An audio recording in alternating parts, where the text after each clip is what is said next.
It is 6:17 and we continue to track Hurricane Henri.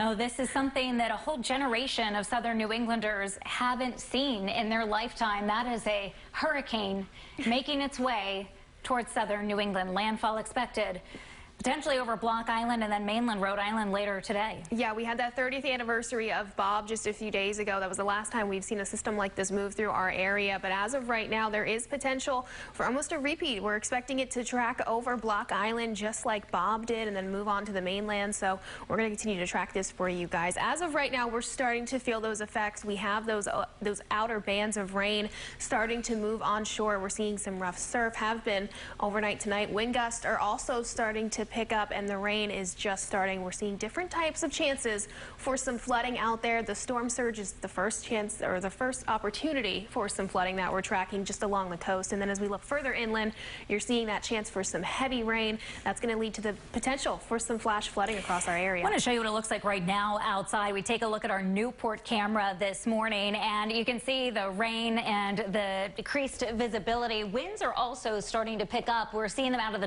northeast right now. 18 miles per hour with sustained winds and higher gusts. We're already starting to see those wind gusts on Block Island, Martha's Vineyard, Nantucket ramping up 30-40 mile an hour wind gusts right now in the city of Providence. The rain has arrived and the visibility dropping there as well. Northeast winds at 18 miles per hour, very high dew points, air very soupy, moisture laden, tropical air mass, all those words you want to use. It'll make us prone to some heavy downpours at times as these bands move northward. They also have the potential to have thunderstorms in them. There's a low risk with these landfalling systems of a quick tornado spinning up or even a water spout. So that's something we'll be monitoring today too. Here's Henri this morning. It is sitting south of Point Judith, Rhode Island right now, about 90 miles off of Point Judith. And there's those outer bands of rain starting to spread as far north as Woonsocket and Burrillville. The latest forecast with this, a hurricane, 75 miles per hour right now for the sustained winds.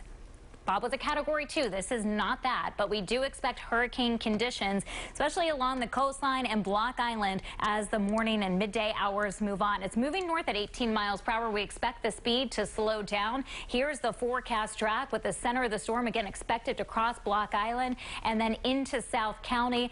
From there, it'll slowly work its way northward. So this is 2 o'clock Sunday afternoon. This afternoon expected to be overland with 70 mile per hour sustained winds. From there, it quickly weakens. So by tonight, down to 35 mile per hour sustained winds and then gradually turning east as it gets caught up with the jet stream and finally moving out to sea. Here's these tropical storm force winds that we're expecting to move onshore in the next couple of hours. This is 9 a.m. this morning. This is when we're going to start to see the number of power outages increasing as these stronger winds push in along the storm. Those areas of red that you see near Block Island, that's that 74 mile per hour hurricane force winds or greater. So there is a small window of opportunity. The good news is there isn't a lot of wind on the southeastern side of this storm. So once it makes landfall, you will see the winds pretty quickly in the afternoon taper to not be quite as severe.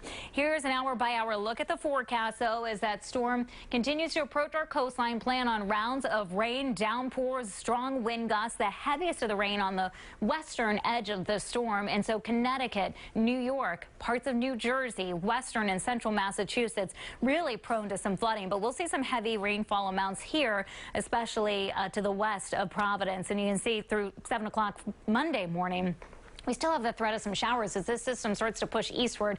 Additional rounds of showers and downpours possible even into Monday and Monday night. Here's how the winds increase this morning. I mentioned those strong winds starting to arrive. Block Island, potential 10 a.m. for near hurricane force wind gusts. The strong winds spreading inland this afternoon and through about 3 or 4. And then I expect the worst of the winds this evening to start to taper as winds turn to the south and west as the system moves on shore. We've got to watch our second high tide cycle because we in the evening hours could see storm surge flooding from this. And of course, with a landfalling hurricane, you've got a high chance of seeing power outages all across Rhode Island, southeastern Massachusetts, and Connecticut. So if you've still got power right now And you need to charge up those devices this morning while you can and be prepared for the potential for being without power for several days.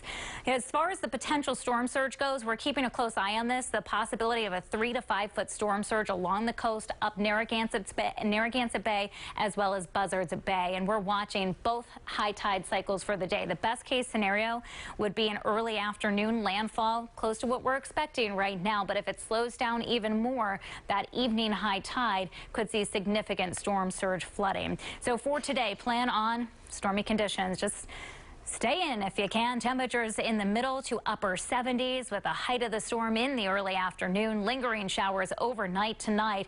Now, if you're thinking ahead, if I don't have power this week, what does the rest of the week look like? It looks hot and humid. Temperatures will be up near 90 Tuesday, Wednesday, and Thursday.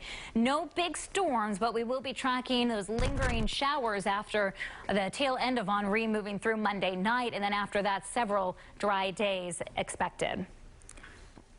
We're going to be keeping you up to date on the forecast throughout the day on WPRI.com. All right, thanks, Michelle.